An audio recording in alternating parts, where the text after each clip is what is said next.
হযরত নাফি বিন আব্দুর রহমান রাহমাতুল্লাহ আলাইহি বিখ্যাত বুজুর্গ, সারাদিন তেলাওয়াত করতেন, ছাত্রদেরকে পড়া শেখাইতেন।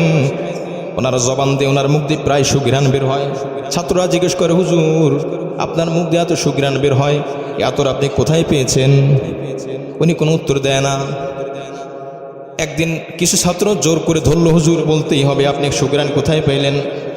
উনি বলেন, দেখো তোমরা যেহেতু ধরছো, আমি তো না বলে পারতেছি না, চাইছিলাম যে আমি বলবো না, গোপন বিষয় গোপন রাখাটাই ভালো। আমি একদিন রাত্রে ছাত্রদেরকে পড়ানোর পরে কোরআন তেলাওয়াত করতে করতে আমার চোখে ঘুম চলে আসছে। ঘুমের মধ্যে আমি স্বপ্নে দেখতেছি, ঘুমের মধ্যে আমি নাফে, আমি কোরআন তেলাওয়াত করতেছি। ওই ইতিমধ্যে রাসূল করিম সাল্লাল্লাহু আলাইহি ওয়াসাল্লাম আসছেন। নবী আলাইহিস সালাম আমার তেলাওয়াত শুনতেছেন। একটা অবস্থা এমন হয়েছে, নবী আলাইহিস সালামের লালা মুবারক আমার জবানের মধ্যে প্রবেশ করছে। আমার জবানের মধ্যে যখন ঢুকছে, সাথে সাথে আমার ঘুম ভেঙে গেছে। ঘুম ভাঙার পর থেকে আমি দেখলাম আমার জবান দিয়ে নবীজির লালা মুবারকের সুঘ্রাণ বের হয়। জোরে বলে সুবহানাল্লাহ। বানোয়াট কোনো ঘটনা না আমার ভাই। এই জন্য কোরআনের মোহাব্বত, কোরআনের ভালোবাসা, কোরআনের ইজ্জত যে যত বেশি করবে। আজ এখানে আপনারা বসেছেন আমার কথা শোনার জন্য না, মাদ্রাসা ওসমান গনির কথা শোনার জন্য না, এখানে আপনারা বসেছেন কোরআনের ভালোবাসায়। এখন যদি আমি কোরআনের আলোচনা, হাদিসের আলোচনা বাদ দিয়ে আমি কোনো হিন্দু ধর্মের, কোনো বিধর্মীর কোনো আলোচনা শুরু করি, আপনারা এখান থেকে উঠে যাবেন। মাদ্রাসা ওসমান গনি কোরআন পড়ানো হয়, এই জন্য আপনারা ভালোবাসেন। ওখানে যদি কোরআন না পড়ানো হয়তো, গিরিশচন্দ্র সেনের কিতাব পড়ানো হইতো, রবীন্দ্রনাথ ঠাকুরের বই পড়া হতো, দুনিয়ার সমস্ত জ্ঞানের বই পড়ানো হতো, কোরআন না পড়ানো হতো, কেউ মাদ্রাসায় ছাত্র দিত না। কথা বলেন ঠিক কিনা? কোরআনের ভালোবাসায়, কোরআনের মোহাব্বতে লাইলাতুল কদর দামি হয়েছে কোরআনের কারণে, মক্কা নগরী দামি হয়েছে কোরআনের কারণে। যেহেতু ওই মক্কায় কোরআন নাজিল হয়েছে, আল্লাহ পাক রব্বুল আলামিন রমজান মাস দামি করেছেন কোরআনের কারণে। জোরে বলেন সুবহানাল্লাহ। পুরা 12 মাসের মধ্যে রমজান মাস দামি, তার কারণ হলো শাহরু রমাদান আল্লাযী উনজিলা ফীহিল কুরআন। কোরআন এই মাসে নাজিল হয়েছে, এই জন্য দামি। আমাদের নবী আলাইহিস সালামকে আল্লাহ পাক দামি করেছেন কোরআন দ্বারা।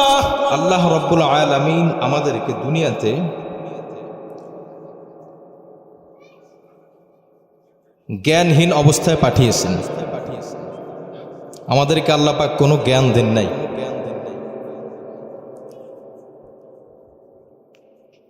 পৃথিবীতে মানুষ ছাড়া যত প্রাণী আছে, হাঁস, মুরগি, গরু, ছাগল ইত্যাদি, এদের জীবন পরিচালনার জন্য প্রয়োজনীয় যে জ্ঞান, এটা আল্লাহ পাক দিয়ে পাঠিয়েছেন দুনিয়াতে। মানুষকে আল্লাহ পাক সব থেকে দুর্বল করে সৃষ্টি করেছেন। তাদের জ্ঞান কিভাবে? একটা হাঁসের বাচ্চা যখন ডিম থেকে বের হয়, আপনি সাথে সাথে তাকে পানিতে ছেড়ে দিবেন, সে কি ডুবে যাবে? কি বলেন? ডুবে যাবে? ছেড়ে দিয়ে দেখেন, ডুববে না। একজন মানুষ, ছোট্ট বাচ্চাকে যখন আপনি পানিতে ছেড়ে দিবেন, সাথে সাথে কি হবে? ডুবে যাবে। তো এর আর এর মধ্যে পার্থক্য কি? এর পার্থক্য হলো আল্লাহ পাক তাকে দুনিয়াতে যে উদ্দেশ্যে পাঠিয়েছেন, মানুষকে সেই উদ্দেশ্যে পাঠান নাই। মানুষ নিজে অর্জন করে সে বড় হবে। তার পথ যদি সঠিক হয় তো তার গন্তব্য সুন্দর হবে, আর তার পথ যদি বেঠিক হয়, ভুল হয়, তো তার গন্তব্য খারাপ হবে। এই জন্য হাঁস মুরগির জন্য জান্নাত জাহান্নাম না, মানুষের জন্য জান্নাত জাহান্নাম। মুরগির বাচ্চা ডিম থেকে বের হওয়ার পরে মাটিতে ঠোকর মারে, মা যা খায় ও সেটা খাবার চেষ্টা করে, সেটাই খায়। কি বলেন? কথা ঠিক কিনা? কে শিখাইলো?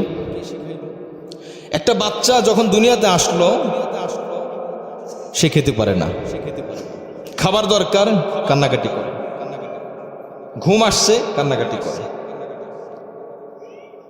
রাতে পেশাব করে বিছানা ভিজিয়ে দিয়েছে, ঠান্ডা, কান্নাকাটি করে। তো তার ভাষাই কান্নাকাটি। আর একটা মুরগির বাচ্চা, একটা হাঁসের বাচ্চা জন্মের পরে তার যে নিজস্ব ভয়েস আছে, যে আওয়াজ আছে, ওই আওয়াজটা দেশে দেওয়া শুরু করে। আল্লাহ পাক শিক্ষা দিয়েছেন। এই জন্য আল্লাহ পাক 14 নম্বর পারায় বলেন, ওয়াল্লাহু আখরাজাকুম মিন বুতুনি উম্মাহাতিকুম লা তা'লামুনা শাইআ। তোমরা তোমাদের মায়ের পেট থেকে বের হয়েছো, আমি আল্লাহ পাঠিয়েছি, তোমরা কিছুই জানতে না। وجعل لكم السمع والأبصار والأفئدة قليلا ما تشكرون। এরপরে আমি আল্লাহ তোমার শ্রবণ শক্তি, শ্রবণের জ্ঞান, দেখার জ্ঞান, অন্তরের জ্ঞান আমি আল্লাহ তোমাকে দিয়েছি। এর আগে তোমার কোনো জ্ঞান ছিল না। তার কারণ আমি তোমাকে একটা গঠন করে একটা জায়গায় তোমাকে নিয়ে যেতে চাই। আমার ভাই, দুনিয়াতে মানুষ যে আসে, আসাটা তার জন্য সম্মানজনক না, এটা স্বাভাবিক।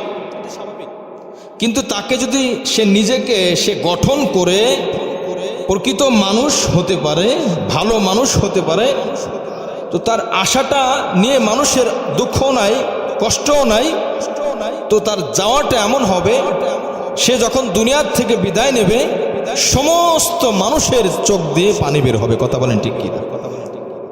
হযরত আব্দুল ইবনে আব্বাসের একটা রওয়ায়াত আছে। আব্দুল ইবনে আব্বাস রাদিয়াল্লাহু আনহু বলেন, ইন্নাল আরদা লাতাবকি আলা মাইয়িতিন সালিহিন ওয়া ফি রাওয়ায়াতিন আলা রাজুলিন সালিহিন 40 ইয়াওমান। কোন ভালো মানুষ যখন মারা যায় আর তাকে কবর রাখা হয়, জমিন মাটি ওই ভালো মানুষের জন্য 40 দিন পর্যন্ত কান্নাকাটি করে। জোরে বলে সুবহানাল্লাহ। 40 দিন পর্যন্ত কান্নাকাটি করে। এজন্য আমাদের দুনিয়াতে আল্লাহ পাক পাঠিয়েছেন কিছু জ্ঞান অর্জন করে তদনুযায়ী আমল করার জন্য। আমার নির্দিষ্ট কাজ আছে। আমার কাজ শুধু খাওয়া দাওয়ার ঘুম না। আমার এই কাজে যদি আমি চলতে পারি তো আল্লাহ পাক আমার গন্তব্য ঠিকানা রেখে দিয়েছেন জান্নাত। এই জন্য মুআজ্জাজ হাজিরিন, যখন কেউ দিনের পথে চলে, দিন শেখে, ধর্মের পথে চলে আর সামনে আগাইতে থাকে, তো আল্লাহ পাকের পক্ষ থেকে একটা ঘোষণা আছে, যখন সে হাসরের ময়দানে যাবে আল্লাহ পাক ফয়সালা করবেন। আবু দাউদ শরীফের হাদিস, ইয়াকালু লিসাহিবিল কুরআন, একজন জ্ঞানী মানুষ, একজন আমলওয়ালা মানুষ দুনিয়াতে থেকে সুন্দর আমল করে বিদায় নিল, যখন হাসরের ময়দানে উঠবে আল্লাহ পাক বলবেন, ইকরা ওয়ারতাকি ওয়ারাতিল কামা কুনতা তুরাতিলু ফিদ দুনিয়া ফাইন্না মানজিলাকা আখিরি আয়াতিন ফাইন্না মানজিলাকা ইনদা আখিরি আয়াতিন তাকরাউহা। তুমি তোমার জ্ঞান অনুযায়ী উপরে উঠতে থাকো। দেখেন, মানুষ দামি হয় জ্ঞান দ্বারা, সহি জ্ঞান দ্বারা, আর আমলের পরিপূর্ণতা হয় জ্ঞানের উপরে। এখন প্রশ্ন, এলেম এর বাংলা হলো জ্ঞান। তো এলেম দামি, কোরআন সুন্নাহর এলেম দামি না আমল দামি, এটা হলো প্রশ্ন। আমাদের উদ্দেশ্য কি? আল্লাহ পাক দুনিয়াতে পাঠিয়েছেন কি আমল করার জন্য। কথা বলেন ঠিক কি না? আমল করার জন্য, নামাজ, রোজা, হজ, জাকাত ইত্যাদি যা আছে। এটা না করলে সে সফল না, এটা করতে পারলে সফল। কিন্তু এলেম শিখি কেন? তাইলে বলে এলেম শিখি ওই পথে চলার জন্য। যেমন আমরা যখন অসুস্থ হই তখন ঔষধ খাই, তো ঔষধ খেলে কি হয়? রোগী সুস্থ হয়। তো প্রশ্ন হলো, ডাক্তারের কাছে যাই কেন? কি ভাই, আপনি অসুস্থ, আপনি ফার্মেসিতে যাবেন, ওষুধ কিনবেন, খাবেন, সুস্থ হয়ে যাবেন, ডাক্তারের কাছে যান কেন? বলে ডাক্তারের কাছে এজন্য যাই, সঠিক নিয়মে ঔষধ খাইলে আমার শরীর উপকৃত হবে, আর যদি ভুল নিয়মে ঔষধ খাই তো আমার শরীর আরো খারাপের দিকে পৌঁছাবে। কি বলেন, কথা ঠিক কি না? তো সঠিক নিয়ম জানার জন্য ডাক্তারের কাছে যাই। বসবাস করার জন্য বানাবেন বিল্ডিং, থাকবেন বিল্ডিংয়ে, আপনি ইঞ্জিনিয়ারের কাছে যান কেন? মিস্ত্রির কাছে আমি যাই কেন? কেন আমি যাব? বিল্ডিং বানাইনি তো। বলে বিল্ডিং তো হবে না মিস্ত্রির কাছে না গেলে, বিল্ডিং তৈরি হবে না ইঞ্জিনিয়ারের কাছে না গেলে। আমার ভাই, অনুরূপভাবে আমরা পড়বো নামাজ, করবো জিকির, আল্লাহর হুকুম মানবো, তবে আমার এই হুকুমটা মানতে হলে একটা নিয়ম আছে নাকি না? একটু জোরে বলেন, আছে কি না? আছে। ঈশান নামাজ কয় রেকাত পড়ছে আমরা একটু আগে? ফরজ নামাজ 4 রেকাত। নামাজ তো ইবাদত, তাই না? ভালো কাজ। তো আমি ভক্তি ভরে পছন্দ করে আমি 4 রেকাত থেকে 8 রেকাত পড়লাম, নামাজ হবে? কেন? আমি তো বেশি পড়ছি। বেশির দাম আল্লাহর কাছে না। আল্লাহ পাক বলেন, বান্দা তুমি নিয়মের উপরে চলো, আমার হুকুম মতে, আমার নবীর দেখানো পথ মতে, সেই জ্ঞান মতে তুমি চলতে থাকো। তোমার আমল যদি কম হয়, আমার হুকুম মানার কারণে আমি আল্লাহ তোমার উপরে রাজি আর খুশি হয়ে যাব। সুবহানাল্লাহ। তোমার নামাজ 4 রাকাত, বুখারী শরীফের হাদিস। আল্লাহ রাসূল সাল্লাল্লাহু আলাইহি ওয়াসাল্লাম বলেন, মান সাল্লাল ইশা ফি জামাআতিন ফাকান্নামা কামাল লাইলা নিসফা। যে ব্যক্তি ঈশার নামাজ জামাতের সাথে আদায় করলো, সে কেমন যেন অর্ধরাত, আধা রাত, সারা রাত দাঁড়িয়ে নামাজ পড়লো। সুবহানাল্লাহ। ওয়া মান সাল্লা সুবহা ফি জামাআতিন ফাকান্নামা সাল্লাল লাইলা কুল্লা। নবী বলেন, যখন ওই ব্যক্তি ফজরের নামাজ জামাতের সাথে আদায় করলো, সারা রাত ঘুমিয়েছিল, আল্লাহ পাক ফেরেশতাকে বলেন, সারা রাত নামাজের সব লিখে ফেলো। সুবহানাল্লাহ। উনি আছেন ঘুমিয়ে, ফেরেশতারা লেখে নেকি। বলে নেকি লেখলো কেন? নিয়ম অনুযায়ী 4 রাকাত পড়ছে ঈশার নামাজ, নিয়ম অনুযায়ী 2 রাকাত পড়ছে ফজরের নামাজ। এই জন্য আল্লাহ পাক রব্বুল আলামিন বলেন, বান্দার উপরে আমি খুশি হয়ে গেছি, কারণ নিয়ম মতো পড়ছে। অপরদিকে আর একজন ঈশান নামাজে এসে ঈশান নামাজ 4 রাকাত সালাম ফিরানোর পরে ইমাম সাহেব সালাম ফিরালো, উনি পিছন দিক থেকে দাঁড়িয়ে গেল, আরও 4 রাকাত নামাজ আদায় করলো। বেশি পড়ছে, কিন্তু আল্লাহ খুশি না নারাজ? নারাজ। ফজরের নামাজে আসলো, ইমাম সাহেব সালাম ফিরে নামাজ থেকে পরহেজ হয়ে গেল, নামাজ থেকে বের হয়ে গেল। ওই মুসল্লি আল্লাহকে খুশি করার জন্য বলে 2 রাকাত পড়লে আল্লাহ যেহেতু খুশি হন, তো আরও 2 রাকাত আমি বাড়িয়ে পড়ি, 4 রাকাত পড়লো। আল্লাহ পাক বলেন, বান্দা তোমার মতো ইবাদত করার কারণে, তোমার ইচ্ছা মতো ইবাদত করার কারণে আমি আল্লাহ তোমাকে নেকি দিলাম না, আমি আল্লাহ তোমার উপর খুশি হলাম না। তোমার পাশের ভাই নিয়ম মতো ইবাদত করার কারণে আমি আল্লাহ তার আমলনামায় সারা রাত ইবাদতের সব লিখে দিলাম। সুবহানাল্লাহ। নিয়ম মানা, নিয়ম ছাড়া ইবাদতের কোনো মূল্য নাই আল্লাহ পাকের কাছে। এই জন্য আল্লাহ পাক কখনো রোজা রাখাইয়া খুশি হন। রমজান মাসে দিনের বেলায় যদি কেউ পানাহার করে আল্লাহ পাক নারাজ হন। কথা বলেন ঠিক কিনা? রমজান মাসে দিনের বেলায় না খেয়ে থাকবে, আল্লাহ খুশি হবেন। রমজান শেষ হয়ে, রমজান শেষ করার পরের দিনের নাম হলো ঈদের দিন। ঈদের দিন রোজা রাখা হারাম না হালাল? হারাম না হালাল? আরে ভাই, রোজা রাখা যদি ইবাদত হয়, না খেয়ে থাকা যদি ইবাদত হয়, আল্লাহকে খুশি করার জন্য আমি ঈদের দিনও রোজা রাখবো, আল্লাহ যেন খুশি হয়। আল্লাহ পাক বলেন, বান্দা রমজান মাসে দিনের বেলা না খেয়ে খুশি হওয়া, এটা আমি খুশি হই তোমার না খেয়ে থাকাটা।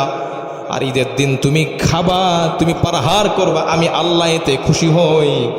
আমার বান্দা, ঈদের দিন তুমি যদি রোজা রাখো, আমি আল্লাহ তোমার উপরে সন্তুষ্ট হব না, কেননা তুমি তোমার নিজের নফস মতো চলছো, আমার হুকুম মতে তুমি চলতে পারো না। রোজা রাখাই ইবাদত, কি বলেন? রোজা রাখাই কি ইবাদত? কখনো রোজা রাখা ইবাদত ফরজ, কখনো রোজা না রাখা ফরজ। কুরবানির দিন রোজা না রাখা ফরজ, কুরবানির পরের দিন রোজা না রাখা ফরজ, তার পরের দিনও রোজা না রাখা ফরজ। ঈদের দিন রোজা না রাখা ফরজ, ঈদের আগের দিন রোজা রাখা ফরজ। আল্লাহ পাকের বিধান। বান্দা নামাজ পড়বে, সব হবে নফল নামাজ, সব নফল নামাজ সওয়াব। নফল নামাজ পড়তে পড়তে যখন সূর্য উঠতেছে, ওই সময় দাঁড়ায় গেছে, বলেন সূর্য ওঠার সময় নামাজ দাঁড়াইলে আল্লাহ খুশি হবে না নারাজ হবেন? নারাজ কেন? বলে আমার হুকুম মতে হয় নাই। এই জন্য আল্লাহ পাক বলেন, তোমার রোজা আমি চাই না, তোমার ঈদ আমি চাই না, তোমার নামাজ আমি চাই না, তোমার ইবাদত আমার কাছে পছন্দ না। আমার বান্দা আমার হুকুম মতে চলবা, আমি আল্লাহ এটাতেই পছন্দ। কথা বলেন ঠিক কিনা? বান্দা জিকির করবে, সব হবে, ইবাদত হবে। যখন বাথরুমে গেছে, চিন্তা করে বাথরুমের মধ্যে বসে বসে এখন কি করব, কোনো কাজ নাই, শুধু শুধু সময়টা নষ্ট না করি, বাথরুমে বসে বসে সুবহানাল্লাহ সুবহানাল্লাহ সুবহানাল্লাহ পড়তেছে, সব হবে না গুনাহ হবে? বাথরুমের মধ্যে বসে সব হবে না? এটা তো ভালো কাজ, আল্লাহর হুকুম মতে হয় নাই। এই জন্য আমার ভাই, আল্লাহর হুকুম মতে চলার জন্য কোরআন দিয়েছেন, আল্লাহর হুকুম মতে চলার জন্য রসুলকে পাঠিয়েছেন। আল্লাহ পাক বলেন তোমার নামাজের জন্য আমি মুখাপেক্ষী না, তোমার রোজার আমি মুখাপেক্ষী না, তোমার সুবহানাল্লাহ মুখাপেক্ষী না। আমার বান্দা মনে রেখো, রোজার জন্য, নামাজের জন্য, সুবহানাল্লাহর জন্য আমার এই অগণিত ফেরেশতারাই যথেষ্ট ছিল। কথা বলেন ঠিক কিনা? এরা বলেছিল আল্লাহ এই মানুষদেরকে কেন আপনি বাড়াবেন, আমরাই তো নামাজের জন্য যথেষ্ট, আমরাই তো সারাদিন আমরাই তো সারাদিন তাসবিহ পাঠ করি, আমরাই আলহামদুলিল্লাহ বলি, আমরাই তো আল্লাহু আকবার বলি। আপনার বান্দাদেরকে কেন বানানো দরকার? আল্লাহ পাক বলে ইন্নী আ'লামু মা লা তা'লামুন, ফেরেশতারা আমি যা জানি তোরা তা জানিস না। কথা বলেন ঠিক কিনা? তোরা সারা জীবন ইবাদত করিস কিন্তু তোদের চোখে কোনোদিন পানি আসে না, তোদের কোনো ইস্তেগফার নাই। যার গুনাহ নাই তার ইস্তেগফার নাই, যার ভিতরে ভালোবাসা নাই, ফেরেশতাদের ভিতরে ভালোবাসা আল্লাহ পাক দান করে নাই। ফেরেশতাদেরকে আল্লাহ পাক ইবাদত করার যোগ্যতা দিয়েছেন, গুনাহ করার যোগ্যতা দেয় নাই, তাই তারা তওবা করে না, ইবাদত করে আল্লাহর হুকুম মতে করে। এজন্য আল্লাহ পাক রব্বুল আলামিন বলেন আমার বান্দা যখন গুনাহ করে, পাপাচারী হয়, পাপ করে, আর আমার কাছে আস্তাগফিরুল্লাহাল্লাযী লা ইলাহা ইল্লা হুয়াল হাইয়ুল কাইয়্যুম, ফেরেশতারা ইস্তিগফারের প্রয়োজন হয় না কেন? তার কোনো গুনাহ নাই। ও সুবহানাল্লাহ পড়ে, আলহামদুলিল্লাহ পড়ে, আল্লাহু আকবার পড়ে। ও ভাই, মানুষ হতো সুবহানাল্লাহ পড়ে, আল্লাহু আকবার পড়ে, আলহামদুলিল্লাহ পড়ে। পার্থক্যটা কোথায়? পার্থক্য এই জায়গায়, মুসলমান মানুষ গুনাহ করে আর ইস্তেগফার করে, আর ফেরেশতারা গুনাহও করে না, ইস্তেগফারও করে না। কথা বলেন ঠিক কি না? আর মানুষ ইবাদত করে আল্লাহর ভালোবাসায়। নামাজে দাঁড়িয়েছেন, চোখ দিয়ে পানি বের হয়, কোনো ফেরেশতা ইবাদত করার সময় চোখ দিয়ে পানি বের করে না, কারণ তার ভালোবাসা হলো শুকনা ভালোবাসা। আর আল্লাহর বান্দাদের এই যে ইবাদত আর ভালোবাসা, এটা হলো ভিজা ভালোবাসা।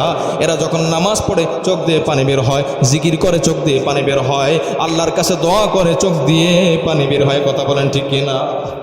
এই জন্য মানুষকে আল্লাহ পাক একটা ব্যথাওয়ালা দিল দিয়ে বানাইছেন, ইস্তেগফারওয়ালা জবান দিয়ে পাঠাইছেন। এ মানুষ আল্লাহর পাকের কাছে পানা চাবে। বান্দার মধ্যে আল্লাহ সব যোগ্যতা দিয়েছেন। এই জন্য আমার ভাই, ফেরেশতাদের সামনে হযরত আদম আলাইহিস সালামকে সৃষ্টি করলেন। সৃষ্টি করার পরে এখন তাকে সম্মান দিতে হবে যে আল্লাহর পছন্দনীয় বান্দা। আল্লাহ পাক গোপনে তাকে ইলম জ্ঞান শিক্ষা দিলেন।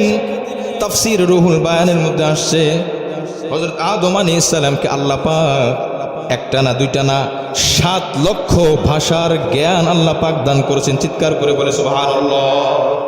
পৃথিবীতে কি 7 লক্ষ ভাষা আছে? 7 লক্ষ ভাষা আছে কি বলেন? না, 7 লক্ষ ভাষার জ্ঞান তাফসীর রুহুল বায়ানের ইবাদত। তবে আল্লাহ পাক রব্বুল আলামিন সামনে পেশ করলেন। এবার ফেরেশতাদেরকে বলেন, বলো আম্বিউনি, হে ফেরেশতারা এগুলোর নাম বলো। ওয়াল্লামা আদম আল আসমা কুল্লাহা সুম্মা আরাদাহুম আলাল মালায়েকা। ফেরেশতারা ব্যর্থ, আল্লাহ এই জ্ঞান তো আমাদের নাই, তো কার আছে? আদমের কাছে জিজ্ঞাসা করে সে পারে কিনা, তো দেখা যায় সে পারে। আল্লাহ পাক বলেন যেহেতু সে পারলো, এখন তাকে সিজদা দাও, তাকে সম্মান করো। সমস্ত ফেরেশতারা আদম আলাইহিস সালামকে সিজদা করলো, আদম আলাইহিস সালামকে সম্মান করলো। আমার বলার উদ্দেশ্য হলো আমাদের আদি পিতা, আমাদের সবার পিতা হযরত আদম আলাইহিস সালাম, আল্লাহ পাক তাকে সম্মানিত করেছেন ইলম দ্বারা না আমল দ্বারা? জোরে বলেন, কিসের দ্বারা? ইলম দ্বারা। ইলম দ্বারা। এবার আসেন, আমরা আমল করি, ইলমের কেন প্রয়োজন? বলে ইলম না হলে আমল হয় না, ডাক্তার না হলে ঔষধ হয় না, ইঞ্জিনিয়ার না হলে বিল্ডিং হয় না, ড্রাইভার না হলে গাড়ি চালানো যায় না। কথা বলেন ঠিক কিনা? সহজ বিষয়। এবার আসেন প্রশ্ন, ইলম দামি না আমল দামি? কারণ ইলম ছাড়া তো আমল হয় না। আবার আমল না হলে শুধু ইলম শিখছে, এর তো দাম নাই। প্রশ্ন উত্তর দিতে হবে, ইলম দামি না আমল দামি? বলে ইলম না হলে আমল হচ্ছে না, আবার ইলম আছে আমল করে না, তাতেও তো সফলতা নাই। উত্তরটা তাফসীর রুহুল বায়ানের মধ্যে দেয়া হয়েছে, ইন্নামাল ইলমু বিমানজিলাতিশ শাজার ওয়া ইন্নামাল আমালু বিমানজিলাতিস সামার। জোরে বলে সুবহানাল্লাহ। আল্লাহ পাক রব্বুল আলামিন বোঝাতে চান, মুফাসসির বলেন এলেম হলো গাছের সাদৃশ্য, গাছ সমতুল্য, আর আমল হলো ফল সমতুল্য। মানুষ গাছ লাগায় ফল খাওয়ার জন্য, গাছ না লাগাইলে ফল পাওয়া যায় না। কথা বলেন ঠিক কিনা? খাবো ফল, তবে লাগাবো ফল গাছ। বলে কেন লাগাবো ফল গাছ? বলে আমি ফল খাওয়ার জন্য, গাছ না লাগাইলে সম্ভব না। অনুরূপভাবে আমি যদি আমল করতে চাই তো আমার এলেম লাগবে, কারণ এলেম ছাড়া আমার আমল আসবে না। কথা বলেন ঠিক কিনা? এবার আসেন, তো আমরা তাফসীর থেকে জানলাম আল্লাহ কি এমন কিছু বলছেন? হ্যাঁ, আল্লাহও বলছেন। হাদিসে কি আছে? বলে হ্যাঁ, হাদিসেও আছে, বুখারী শরীফের হাদিস। বাবুল ইলমি ওয়াল আমালি, বাবুল ইলমি ক্বাবলাল কওলি ওয়াল আমাল। বুখারীর অধ্যায়, একটা অধ্যায় কায়েম করা হয়েছে। আল্লাহ পাক রব্বুল হযরত ইমাম বুখারী বলেন, এলেম হলো আমলের আগে, এলেম না হলে আমল হয় না। আগে রোজার জ্ঞান, তারপরে রোজা, আগে নামাজের জ্ঞান, তারপরে নামাজ। বলেন তো আল্লাহ নবী মিরাজে গিয়েছেন তো নামাজ আগে না নামাজের জ্ঞান আগে? আগে নামাজ পড়ছেন নবী, তারপরে নামাজের জ্ঞান আসছে। বিষয়টা কেমন না? আচ্ছা, আগে কোরআন আসছে নাকি আগে রোজা আসছে? আগে কোরআন না? কোরআনের আয়াত না হলে রোজা আছে? তো কোরআনের আয়াত না, এই জন্য নবী আলাইহিস সালাম সব থেকে বেশি মেহনত করছেন। যখনই কোনো আয়াত নাজিল হতো, আয়াত নাজিল হয়েছে, নবী আলাইহিস সালাম পড়েন, ইকরা বিসমি রাব্বিকাল্লাযী খলাক, খালাকাল ইনসানা মিন আলাক, ইকরা বিসমি রাব্বিকাল্লাযী খলাক, খালাকাল ইনসানা মিন আলাক, ইকরা রাব্বুকাল আকরামুল্লাযী আল্লামা বিল কলম, আল্লামাল ইনসানা মা লাম ইয়ালাম। নবী বারবার এরকম পড়ে, কেন? ভুলে না যায়। যদি ভুলে যায় উম্মতের কাছে পৌঁছায় দেবে কিভাবে? জোরে বলে সুবহানাল্লাহ। আল্লাহ পাক বলেন, হে আমার দোস্ত, আমার হাবিব, লা তুহাররিক বিহি লিসানাকা লিতাজালা বি, ইন্না আলাইনা জামআহু ওয়া কুরআনা। আমার হাবিব, তোমার এত কষ্ট করার কোনো প্রয়োজন নাই। যে আয়াতগুলো নাজিল হবে উম্মতের কাছে পৌঁছে দেওয়ার জন্য, আমি আল্লাহ তোমার হৃদয়ের মধ্যে আমি আল্লাহ অঙ্কন করে দেব। চিৎকার করে বলে সুবহানাল্লাহ। আমি আল্লাহ লিখে দিব। নবীর কলবে আল্লাহ পাক লিখে দিয়েছেন, আর নবীর এই কলবের শিক্ষা সাহাবায়ে একরাম পেয়েছেন। যারা পেয়েছেন তারা হাফেজ, তারা কোরআন রক্ষা করেছেন। দুনিয়াতে সর্বপ্রথম হাফেজের নাম হলো আমাদের নবী মুহাম্মদুর রাসূলুল্লাহ সাল্লাল্লাহু আলাইহি ওয়াসাল্লাম। জোরে বলেন কথা ঠিক কিনা? প্রথম হাফেজ কে? প্রথম হাফেজ আমাদের নবী মুহাম্মদুর রাসূলুল্লাহ সাল্লাল্লাহু আলাইহি ওয়াসাল্লাম। আচ্ছা, উনি যদি হাফেজ না হন তা সাহাবী হাফেজ হবে কিভাবে? আবু বকর হাফেজ, ওমর হাফেজ, যায়েদ হাফেজ, মুয়াবিয়া হাফেজ, আলী হাফেজ, ফাতেমা হাফেজ, আয়েশা রাদিয়াল্লাহু আনহা হাফেজ। জোরে বলেন সুবহানাল্লাহ। এনারা কার থেকে? নবীর থেকে। কোরআন সংরক্ষণের জন্য আমার ভাই, আল্লাহ না করুক, ধরে নেন যদি কোরআনের একটা আয়াত উঠে যায়, একটা সূরা উঠে যায়, তার মানে হলো এলেম উঠে যাবে।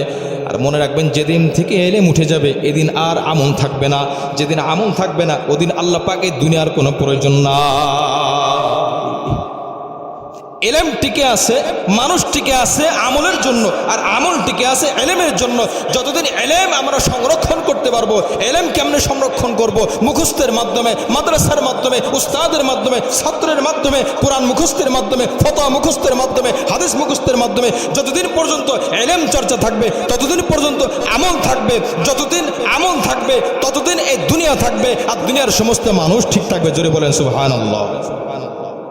যেদিন এলেম থাকবে না সেদিন আর আমল থাকবে না। যেদিন আমল থাকবে না আল্লাহ পাকের দুনিয়ার কোনো প্রয়োজন নেই। এই জন্য সর্বপ্রথম হযরত আদম আলাইহিস সালামকে আল্লাহ পাক এলেম শিক্ষা দিয়েছেন। হযরত নাফি বিন আব্দুর রহমান রাহমাতুল্লাহ আলাইহি, বিখ্যাত বুজুর্গ, সারাদিন তেলাওয়াত করতেন, ছাত্রদেরকে পড়া শেখাইতেন। ওনার জবান দিয়ে, ওনার মুখ দিয়ে প্রায় সুঘ্রাণ বের হয়। ছাত্ররা জিজ্ঞেস করে, হুজুর আপনার মুখ দিয়ে এত সুঘ্রাণ বের হয়, এত আপনি কোথায় পেয়েছেন? উনি কোনো উত্তর দেয় না। একদিন কিছু ছাত্র জোর করে ধরলো, হুজুর বলতেই হবে, আপনি সুঘ্রাণ কোথায় পেলেন? উনি বলেন, দেখো তোমরা যেহেতু ধরছো, আমি তো না বলে পারতেছি না, চাইছিলাম যে আমি বলবো না, গোপন বিষয় গোপন রাখাটাই ভালো। আমি একদিন রাত্রে ছাত্রদেরকে পড়ানোর পরে কোরআন তেলাওয়াত করতে করতে আমার চোখে ঘুম চলে আসছে। ঘুমের মধ্যে আমি স্বপ্নে দেখতেছি, ঘুমের মধ্যে আমি নাফে, আমি কোরআন তেলাওয়াত করতেছি।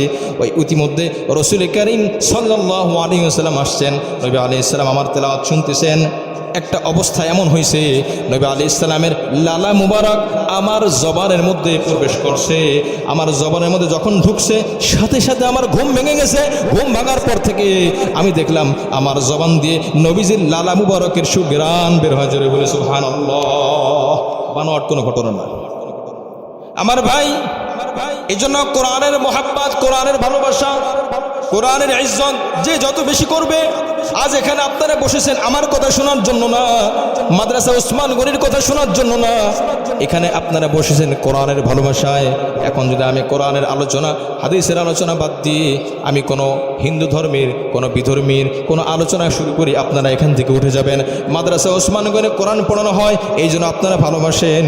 ওখানে যদি কোরআন না পড়ানো হতো, গিরিশচন্দ্র সেনের কিতাব পড়ানো হইতো, রবীন্দ্রনাথ ঠাকুরের বই পড়া হতো, দুনিয়ার সমস্ত জ্ঞানের বই পড়ানো হতো, কোরআন না পড়ানো হতো, কেউ মাদ্রাসায় ছাত্র দিত না। কথা বলেন ঠিক কিনা? কোরআনের ভালোবাসায়, কোরআনের মোহাব্বতে লাইলাতুল কদর দামি হয়েছে কোরআনের কারণে, মক্কা নগরী দামি হয়েছে কোরআনের কারণে। যেহেতু ওই মক্কায় কোরআন নাজিল হয়েছে, আল্লাহ পাক রব্বুল আলামিন রমজান মাস দামি করেছেন কোরআনের কারণে। জোরে বলেন সুবহানাল্লাহ। পুরা 12 মাসের মধ্যে রমজান মাস দামি, তার কারণ হলো শাহরু রমাদান আল্লাযী উনজিলা ফীহিল কুরআন। কোরআন এই মাসে নাজিল হয়েছে, এই জন্য দামি। আমাদের নবী আলাইহিস সালামকে আল্লাহ পাক দামি করেছেন কোরআন দ্বারা। সমস্ত কিতাব থেকে এই কোরআন দামি। আর আল্লাহ পাকের কাছে সমস্ত নবীর থেকে আমাদের নবী মুহাম্মদুর রাসূলুল্লাহ সাল্লাল্লাহু আলাইহি ওয়াসাল্লাম দামি। আমাদের নবীর সম্মান আরও বুলন্দ করার জন্য আল্লাহ পাক কোরআন পাঠিয়েছেন। পৃথিবীর যত নবীর কাছে কিতাব দিয়েছেন, একবারে কোনো কিতাব আল্লাহ পাক সব কিতাবগুলো একবারে দিয়েছেন। মুসা আলাইহিস সালামের কাছে কিতাব একবারে দিয়েছেন, ঈসা আলাইহিস সালামের কাছে একবারে দিয়েছেন, জাবুর হযরত দাউদ আলাইহিস সালামের কাছে জাবুর কিতাব একবারে দিয়েছেন। আমার নবী আলাইহিস সালামের কাছে আল্লাহ পাক কোরআনকে একবার দেন নাই, 23 বছর লাগিয়ে অল্প অল্প করে সূরা ভিত্তিক, সূরার পরে সূরা, আয়াত পরে আয়াত, 23 বছর লাগিয়ে এই কোরআন নাজিল করেছেন। পরে প্রশ্ন হলো এর কারণ কি, এত সময় লাগিয়ে কেন দিয়েছেন? এর উত্তর হলো, 1 নম্বর কারণ হলো এই কোরআন এত ভারী, এত দামি, এত আলোওয়ালা কোরআন। এই কোরআন হঠাৎ করে যদি দেওয়া হয়, আমাদের নবী আলাইহিস সালাম এই কোরআনের ভার সহ্য করতে পারবে না। জোরে বলে সুবহানাল্লাহ। সহ্য করার মতো ক্ষমতা নাই। ইন্না আরাদনাল আমানাতা আলাস সামাওয়াতি ওয়াল আরদ ওয়াল জিবাল ফাবাইনা ইয়াহমিলনাহা ওয়া আশফাকনা মিনহা ওয়া হামালাহাল ইনসান। আমি আল্লাহ কোরআনকে নাজিল করতে চেয়েছে জমিনের উপরে, আসমানের উপরে, পাহাড়ের উপরে। কোরআন সবাই বলেছে আল্লাহ আমাদের সেই ক্ষমতা নাই, আমাদের সেই সাধ্য নাই, আমাদের সেই শক্তি নাই, আমাদের উপরে নাজিল করেন না। আল্লাহ পাক সূরা হাশরের মধ্যে বলেন, লাউ আনজালনা হাযাল কুরআন আলা জাবালিন লারাইতাহু খাশিআম মুতাসাদ্দিআম মিন খাশিয়াতিল্লাহ। আমি যদি পাহাড়ের উপরে নাজিল করতাম এই কোরআনের আয়াতগুলো, তুমি দেখতে পাহাড়গুলো কেঁপে কম্পন সৃষ্টি হয়ে, ভূমিকম্প হয়ে পাহাড়গুলো একের পর এক ফেটে চুরমার হয়ে যেত। জোরে বলে সুবহানাল্লাহ। এই কোরআন বাছাই করার জন্য, কোরআনকে সংরক্ষণের জন্য আল্লাহ আমাদেরকে বাছাই করেছেন। জোরে বলে সুবহানাল্লাহ। আল্লাহ পাকের বাছাই। আপনার দিলের মধ্যে সূরা ফাতিহা মুখস্থ আছে, এটা আপনার কারামতি না, এটা আল্লাহ পাকের মেহেরবানি। কথা বলেন ঠিক কিনা? আমি শুনেছি, জানি না, হযরত আনোয়ার শেখ কাশ্মীর রহমতুল্লাহ আলাইহি, উনি যে কোনো কিছু যখন একবার পড়তেন 40 বছর যাবৎ কম বেশি মুখস্থ থাকতো। আমি যতটুকু জানি, আমার যদি জানাটা ভুল না হয়, উনি কিন্তু কোরআনের হাফেজ ছিলেন না। আল্লাহ পাক দেখিয়ে দিয়েছেন একটা জিনিস পড়ার পর উনি 40 বছর মনে থাকে, কোরআন শরীফ মুখস্থ করতে পারেন নাই। আল্লাহ পাক বুঝিয়ে দিলেন, শোনো, এ কোরআন যে কেউ ধরতে পারবে না, যে কেউ মুখস্থ করতে পারবে না। আমি আল্লাহ যাকে চাবো সেই কেবলমাত্র কোরআনকে ধরতে পারবে আর আমল করতে পারবে। চিৎকার করে বলে সুবহানাল্লাহ। আল্লাহ পাকের মেহেরবানি, আল্লাহ পাকের মেহেরবানি। কোরআনের কারণে বিপদ দূর হয়ে যায়, কোরআনের কারণে রিজিক আসে। আমার ভাই অনেক লম্বা চওড়া তাফসীর বাইজুবী শরীফের মধ্যে আসছে, আল্লাহ পাক এক এলাকায় আযাব দেবেন ধার্য করেছেন। তাফসীরে বাইজুবী শরীফ সূরা ফাতিহার শেষের দিকে হাদিসটা আসছে। তো আযাব দিবে, ফয়সালা হয়ে গেছে। হঠাৎ করে ফেরেশতারা আযাব নিয়ে যাবে। আল্লাহ পাক যখন কোনো ফয়সালা করেন, তখন সিদরাতুল মুনতাহা পর্যন্ত একদল ফেরেশতা ওটাকে বহন করে নিয়ে আসে। জোরে বলে সুবহানাল্লাহ। সিদরাতুল মুনতাহা থেকে নিয়ে 7ম আসমান, এই আসমান পর্যন্ত ফেরেশতারা ওটাকে বহন করে নিয়ে আসে। 7ম আসমান থেকে 6ষ্ঠ, তারপর 5ম, 4র্থ, 3য়, 2য়, 1ম আসমান, এরপরে একদল ফেরেশতা ভাগ করা আছে, তারা দুনিয়াতে আল্লাহর পক্ষ থেকে আযাব নাজিল করে। আল্লাহ পাক ফয়সালা করছেন, সব শেষ। তো যখনই আযাব নিয়ে আসবে, আল্লাহ পাক বলেন, আমার ফেরেশতা থামো থামো, ওই এলাকায় আযাব দেওয়া যাবে না, আমি ওই এলাকায় আযাব দিব না, আমি সিদ্ধান্ত পরিবর্তন করছি। ফেরেশতারা বলেন, আল্লাহ আপনার সিদ্ধান্ত কেন পরিবর্তন হলো? আপনার সিদ্ধান্ত তো পরিবর্তন করেন না। বলে আমি করেছিলাম আমার কারণে, আবার আমি সিদ্ধান্ত পরিবর্তন করেছি আমি আল্লাহর কারণে। চিৎকার করে বলে সুবহানাল্লাহ। কি কারণ? হযরত হুযায়ফা রাদিয়াল্লাহু আনহুর হাদিস। উনি বলেন ওই এলাকার মধ্যে একটা বাচ্চা আজকে সূরা ফাতিহা শিখে পুরা সূরা ফাতিহা আলহামদুলিল্লাহি রাব্বিল আলামিন এখান থেকে নিয়ে ওয়ালাদ-দাল্লিন এই পর্যন্ত পুরা সূরা ফাতিহা। ওয়ামান জাআলাহু খালফাহু কাদাহু ইলান নার। যে ব্যক্তি কোরআনকে তার জীবনের সব জায়গায় কাজে লাগানোর চেষ্টা করে, ব্যক্তিগত জীবনে, সামাজিক জীবনে, পারিবারিক জীবনে, অর্থনৈতিক জীবনে, রাষ্ট্রীয় জীবনে, সব জায়গায় কোরআন কাজে লাগায়, নবী আলাইহিস সালাম বলেন আল্লাহ পাক রব্বুল আলামিন ওই ব্যক্তিকে ওই কোরআনকে এত ক্ষমতা দিবেন, কোরআন তাকে স্বাগত জানিয়ে জান্নাতের মধ্যে প্রবেশ করাবেন। চিৎকার করে বলে সুবহানাল্লাহ।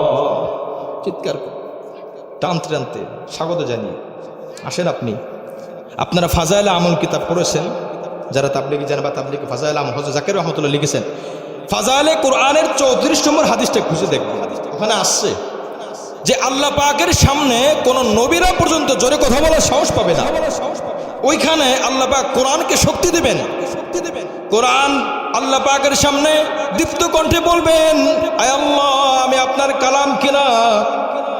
আল্লাহ পাক বলবেন অবশ্যই তুমি আমার কালাম, আমাকে আপনি অস্বীকার করেন কিনা? বলে না, কখনোই না, তুমি তো আমার কথা আমি কিভাবে অস্বীকার করি?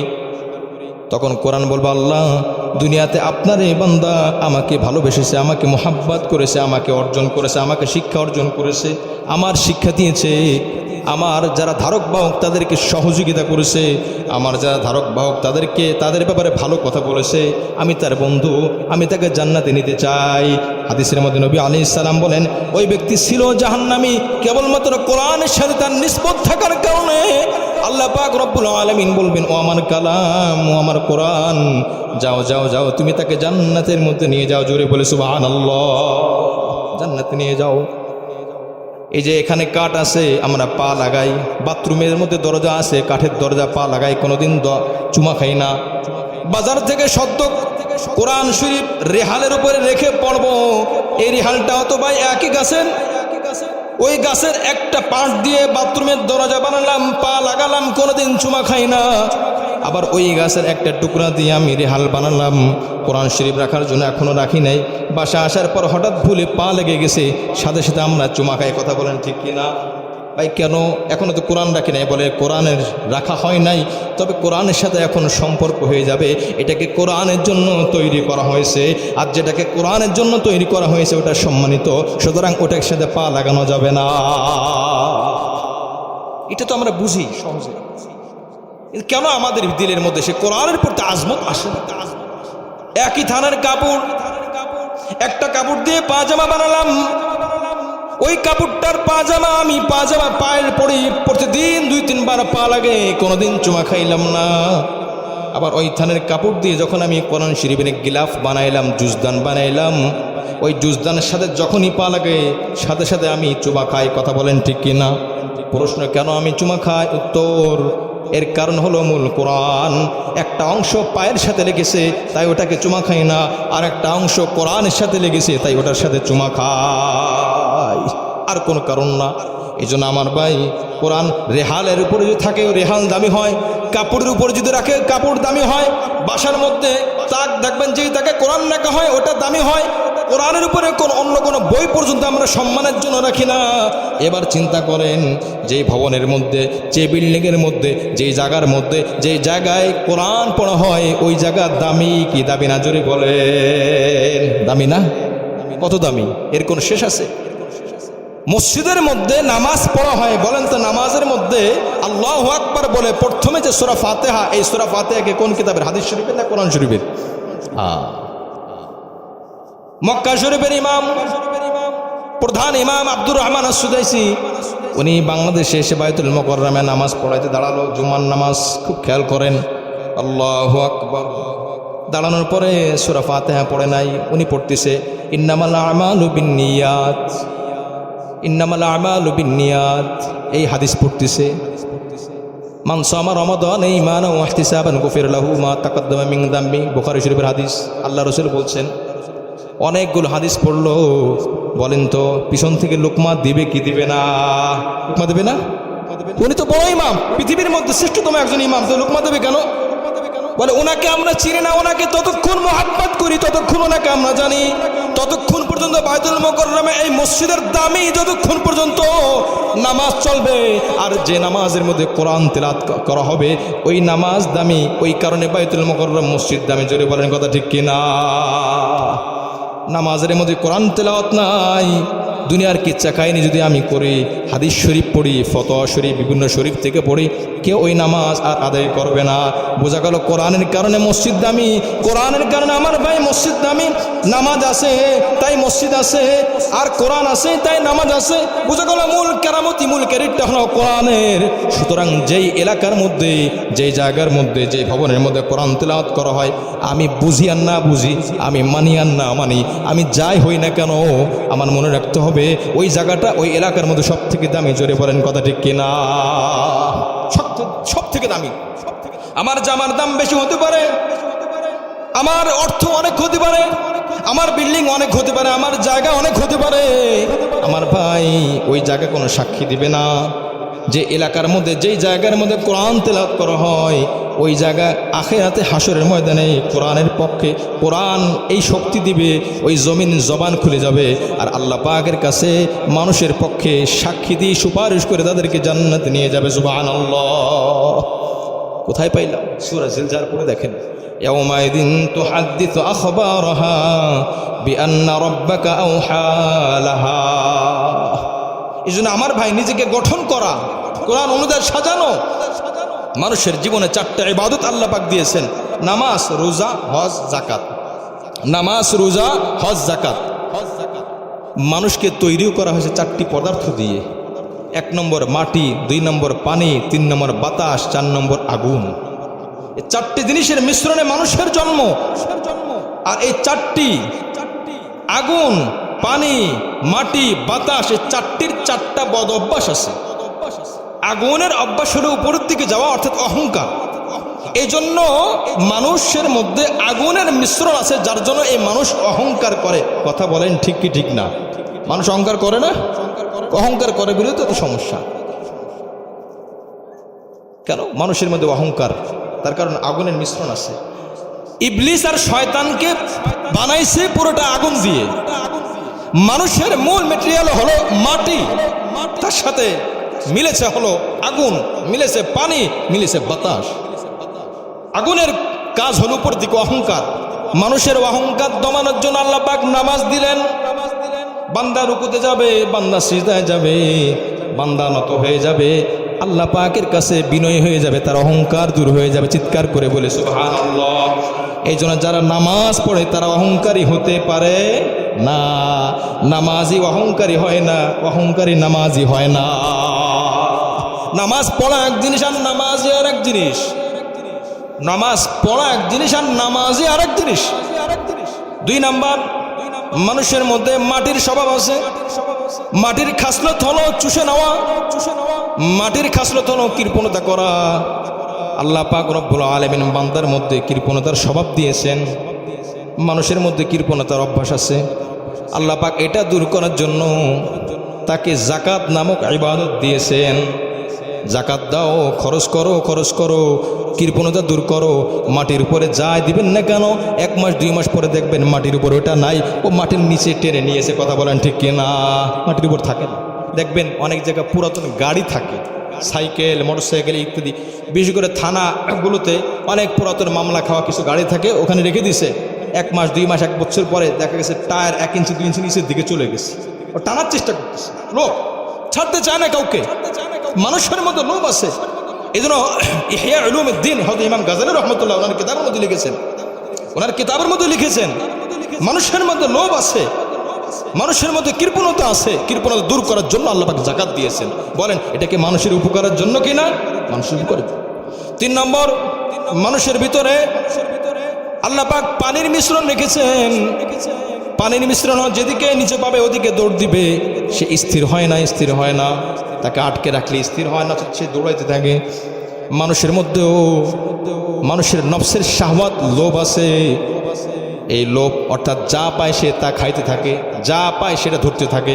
পেট ভরা আছে তাও আর একবার দেয়, বলে হ্যাঁ আরে আমার পেট ভরছে মাগার চোখ ভরে নাই, আমার পেট ভরছে আমার চোখ ভরে নাই। তখন সে হাত পাতে, আবার চায় আরও লাগবে, আবার চায় আরও লাগবে, আরও দাও আরও দাও আরও দাও। এই যে হাদিসের মধ্যে আসলে মুসলিম শরীফের হাদিস, ইয়াকুল ইবনু আদম মালি মালি মালি, বনি আদম বলে আমার সম্পদ আমার সম্পদ আমার সম্পদ। আরেক হাদিসের মধ্যে আসছে লাউ আন্না লিবনি আদম ওয়াদিয়াম মিন যাহাব, বনি আদমের জন্য যদি একটা পাহাড়কে স্বর্ণ বানিয়ে দেওয়া হয় আর তাকে দিয়ে দেওয়া হয়, সারা জীবন খেয়ে শেষ করতে পারবে না। যদি তাকে বলা হয় আরেকটা পাহাড় আছে ওইটাকেও স্বর্ণ বানিয়ে দেবো, তোমার লাগবে কিনা? বনি আদম কি বলবে? আমরা কি বলবো? লাগবে কি লাগবে না? লাগবে না? লাগবে লাগবে। যদি বলতাম লাগবে না তাহলে তো মারামারি থাকতো না। এই লোভ যদি না থাকতো তো খুনাখুনি হতো না। অনেক জায়গায় ভাই ভাইয়ের সাথে দ্বন্দ্ব, চাচাদের সাথে দ্বন্দ্ব, কি নিয়ে? জমি নিয়ে, কি নিয়ে? টাকা পয়সা নিয়ে। কথা বলেন ঠিক কি? অথচ এর সাথে এর সম্পর্ক ঘনিষ্ঠতা ছিল, এ সব থেকে তার আপন ছিল। এখন এর কাছে বড় দুশ্মন। এর মূল কারণ হলো এই জমিন, মূল কারণ হলো সম্পদ, মূল কারণ হলো বাড়ি। কথা বলেন ঠিক কি? যে সব থেকে আপন ছিল সে সব থেকে শত্রু হয়ে গেল। দূরের মানুষ এসে এখন সাহায্য করে। এই জন্য আল্লাহ পাক রব্বুল আলামিন তার ভিতরে লোভ দূর করার জন্য আল্লাহ পাক রব্বুল আলামিন বান্দাকে রোজা দিলেন। 11 মাস আচ্ছা মতো খেয়েছো, এখন রমজান মাস সামনে চলে আসছে, আর দিনের বেলা খাইতে পারবা না, তোমার সব কিছু আছে তুমি খাইতে পারবা না, সামনে সব আছে। আল্লাহ পাক এই লোভ দমন করার জন্য রোজা দিয়েছেন। 4 নম্বর আল্লাহ পাক হজ দিয়েছেন। মানুষের ভিতরে শোহরাত, সুনাম সুখ্যাতি, সুনাম সুখ্যাতি আমার নাম সব জায়গায় ছড়িয়ে দাক, এই চিন্তা চেতনা আমাদের মধ্যে আছে নাকি না? একটু জোরে বলেন, আছে? সুনামের জন্য মানুষ মানুষকে মারে, আজীব অবস্থা। আমার একটু নামটা সব জায়গায় ভাইরাল হোক, আমি একটু পদটা পেয়ে যাই, আমি একটু চেয়ার পেয়ে যাই। আমার চেয়ারটা পেয়ে গেলে তো মানুষ আমাকে চিনবে, আমাকে জানবে। মানুষের রক্তের দাম আমার কাছে নাই, মানুষের সম্পদের দাম আমার কাছে নাই, চেয়ারের দাম আমার কাছে এত বেশি। এই যে শোহরত, এই শোহরত দমন করার জন্য আল্লাহ পাক রব্বুল আলামিন বললেন, শোনো আমি তোমাকে হজ দিলাম, যাও তুমি হজে চলে যাও। ওখানে গরিব হয়, ধনী হয়, রাজা হয়, ফকির হয়, সবাই এক পোশাকে, এক আমল, মাথা নেড়ে করো, মাথার চুল ফেলে দাও, কাপড় সব পরিবর্তন করো, 2 টুকরা কাপড় পরো, পায়ের মধ্যে চামড়া স্যান্ডেলে পড়তে পারবে না, ফিতার স্যান্ডেল পরে তুমি তোমার হজ পালন করো, তোমার এই শাহওয়াত দমন করো। জোরে বলেন কথা ঠিক কি?